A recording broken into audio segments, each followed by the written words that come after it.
Assalamualaikum warahmatullahi wabarakatuh. Halo semuanya, selamat pagi, salam sejahtera untuk kita semua. Di sini, kami dari kelompok 10 ingin mempresentasikan hasil diskusi kelompok kami dengan materi konsep eksponen dan logaritma dalam ekonomi. Berikut adalah anggota kelompok kami, yaitu ada Anissa Rahman, Fitria Anisawati, Kayla Chandrika Perwitasari, dan Narito Wahyu Prasetyo.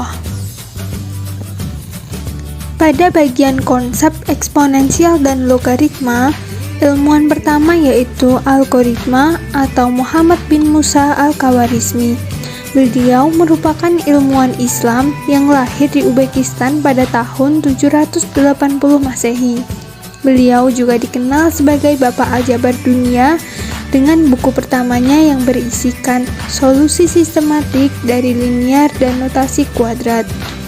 Istilah logaritma sendiri diambil dari kata algorismi, yaitu latinisasi dari nama panggilan beliau yang memiliki arti digit. Kemudian, keakuratan dalam disiplin aljabar berasal dari pendekatan yang logis dan sistematis dalam penyelesaian linier dan notasi kuadrat dari Al-Khawarizmi. Aljabar sendiri diambil dari nama salah satu buku beliau, yaitu Kitab Al-Mukhtasar fi Hisab Al-Jabar wal Muqabalah atau buku rangkuman untuk kalkulasi dengan melengkapkan dan menyeimbangkan. Buku tersebut adalah buku pertama dari Al-Khawarizmi yang diterjemahkan ke dalam bahasa Latin pada abad ke-12. Ilmuwan selanjutnya yaitu John Napier, di mana bilangan berpangkat atau eksponen pertama kali ditemukan oleh John Napier yang merupakan seorang bangsawan dari Manchester, Skotlandia. Selain penemuan tersebut, beliau juga merupakan penemu bilangan logaritma, di mana bilangan logaritma sendiri memiliki hubungan dengan bilangan eksponen. Kemudian, beliau menemukan bahwa setiap bilangan dapat diubah ke dalam bentuk eksponen maupun logaritma. Selanjutnya adalah penemuan John Napier yang terkenal, yaitu Napier-Bones atau Rhabdologia, di mana dalam bahasa Yunani, rhabdos memiliki arti sebagai batang dan logia yang berarti belajar.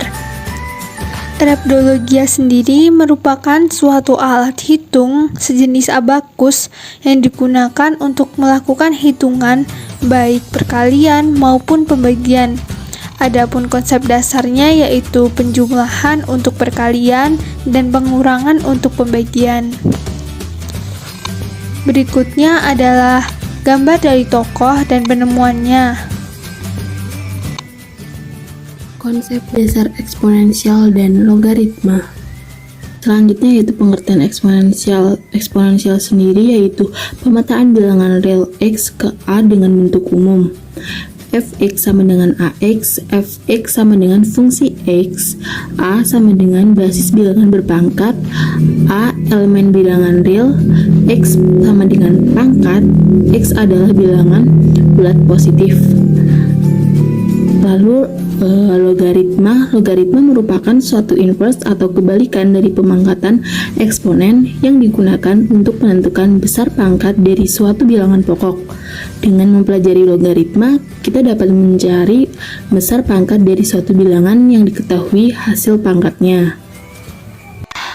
Ada rumus-rumus eksponensial ini. Yang pertama ada a pangkat n kali a pangkat m sama dengan a pangkat n plus m. Yang kedua itu ada a pangkat n dibagi a pangkat m sama dengan a pangkat n min m. Yang ketiga itu ada a pangkat n kali m sama dengan a n kali m. Yang keempat itu ada ab pangkat n sama dengan a pangkat n dikali b pangkat m. Yang kelima itu ada a per b pangkat n sama dengan a pangkat n per b pangkat n. Lalu yang keenam itu ada a pangkat min n sama dengan 1 per a pangkat n. Lalu yang ketujuh itu ada n akar a pangkat m sama dengan a m per n. Lalu yang kesembilan itu ada a pangkat 0 sama dengan 1. Adapun rumus dasar dari logaritma itu sendiri, yang pertama A log A sama dengan 1, yang kedua A log 1 sama dengan 0, yang ketiga A n log B n sama dengan M per n kali A log B, yang keempat itu ada A m log B m sama dengan A log B, yang kelima itu ada A log B sama dengan B per B log A, yang keenam itu ada A log B sama dengan M log B per M log A, yang ketujuh itu ada A pangkat A log B sama dengan B, yang ke-8 itu ada A log B plus A log C sama dengan A log BC, yang ke-9 itu A log B min A log C sama dengan A log B per C, yang ke-10 A log B kali B log C sama dengan A log C, yang ke-11 itu ada A log B per C sama dengan min A log C per B. Relevansi konsep eksponensial dan logaritma dalam ekonomi. Eksponensial dan logaritma adalah operasi yang saling berkebalikan. Artinya, jika suatu basis A dieksponenkan dengan C dan hasilnya adalah B, maka logaritma dari B dengan basis yang sama yaitu A, hasilnya adalah C, sebagai eksponen dari A. Atau dapat dituliskan sebagai A pangkat C sama dengan B, dan berkebalikan dengan A log B sama dengan C, di mana A, B, dan C anggota bilangan real, dan A lebih besar dari 0 dan kurang dari 1, dan A tidak boleh sama dengan 1 dan B lebih dari 0. Fungsi logaritma dan aturan-aturan logaritma dapat digunakan untuk memecahkan masalah atau memperoleh suatu nilai dari variabel tertentu, misalnya X, yang belum diketahui dari persamaan fungsi eksponensial yang mempunyai bilangan pokok B atau E. Misalnya dalam soal, jika diketahui persamaan fungsi eksponen 50 sama dengan 10 pangkat X, carilah nilai X. Maka penyelesaiannya adalah ruas kiri dan kanan pada persamaan tersebut dilogkan. Hasilnya adalah log 50 sama dengan log 10 pangkat X sama dengan 10 log 50 sama dengan X log 10. X sama dengan log 50 sama dengan 1. Penerapan fungsi eksponen dan fungsi logaritma dalam ekonomi. Beberapa contoh penerapannya yaitu yang pertama ada bunga majemuk. Bunga majemuk merupakan nilai uang yang ditabung di sebuah bank. Misalnya, akan meningkatkan jumlah nilai seiring bertambahnya waktu. Hal ini sangat beralasan karena si penabung akan mendapatkan balas jasa dari pihak bank berupa pembayaran bunga terhadap jumlah uang yang ditabungnya. Selain itu, jumlah uang yang ditabung nilainya akan bertambah apabila waktu yang ditabung semakin lama. Oleh karena itu, dapat dikatakan bahwa salah satu variabel yang memengaruhi jumlah uang adalah variabel waktu. Dengan demikian, secara matematis dapat dikatakan bahwa nilai uang adalah fungsi dari waktu, atau dapat ditulis sebagai berikut, yaitu F sama dengan G dikali N, di mana F merupakan jumlah uang di masa datang dan N merupakan jumlah periode waktu. Kemudian yang kedua ada pertumbuhan penduduk. Fungsi eksponen untuk pertumbuhan yang tidak terbatas dapat diterapkan juga pada pertumbuhan penduduk di suatu wilayah. Untuk mengetahui pertumbuhan penduduk dari suatu wilayah dapat digunakan dengan dua model rumus pertumbuhan, yaitu model rumus pertumbuhan kontinu dan diskrit.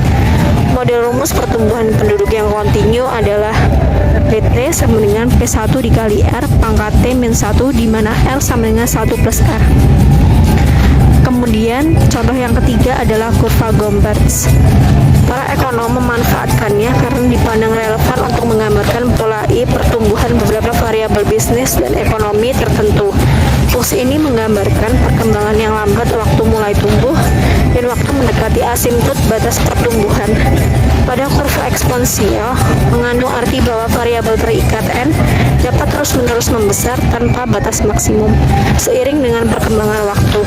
Sesungguhnya tidak semua variabel bisnis atau ekonomi berpola demikian. Model pertumbuhan yang tepat untuk diterapkan adalah model pertumbuhan Gompertz. Model ini didasarkan atas bentuk atau pola kurva Gompertz yang bentuk persamaannya yaitu N sama dengan C kali A pangkat R. Terima kasih. Sekian dari kami, kurang lebihnya mohon maaf. Assalamualaikum warahmatullahi wabarakatuh.